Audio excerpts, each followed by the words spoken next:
This patient was referred to me for examination of tooth number 19. Patient is a medical doctor himself. And according to the patient, this root canal was done a few years ago by his previous general dentist.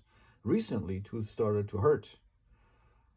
Also, tooth hurt to biting, chewing on it, and patient stated that when he would touch right below the tooth on his gum, there was some pain and tenderness as well. So take a look here to tooth number 19. You can see a crown on the tooth. You can see previous root canal. You can see a periapical lucency right here, overextended material here and here. It doesn't matter. Look, there's overextended material here. There's no periapical lucency. Again, remember, the extent of obturation doesn't affect in a negative way the outcome of endodontic treatment. What affects the outcome of endodontic treatment is not the extent of obturation, but presence or absence of microorganisms in the canal. So if you got microorganisms in the canals and their byproducts, you get abscess infection like this. The distal root doesn't have any microorganisms or the byproducts in it. And as you can see, overextended material, no periapical lucency, no issues, no problems. All right.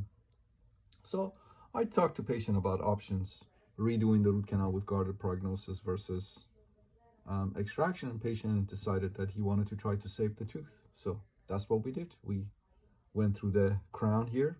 These were these plastic Thermafil carriers, 3 of them that we were able to remove. I've made videos on how I remove these, but before I proceed, I want you to pay attention to the prep of these canals. These are classic Coke bottle preparations, and these are an indication of the fact that this dentist used Gates Glidden drills. So he aggressively removed a lot of dentin here. You can see the Coke bottle preps. Too much dentin was removed. And as I said, these were plastic Thermafil carriers that we were able to remove. And here is the, I just wanted to make sure that I had the lengths correct. So this is my cone fit PA, just to make sure my cones are fitting and going to my desired working lengths. And here's the post-op. As you can see, everything went beautifully. Here's another angulation. Everything went beautifully. And again, we did this in one appointment.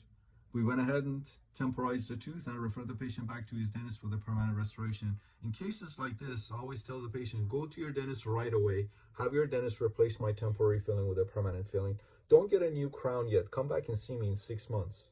I want to make sure that periapical lucency is healing or healed before you spend more money on the tooth. So when patient comes back in 6 months for a post-op, I will post that video. Hopefully this has healed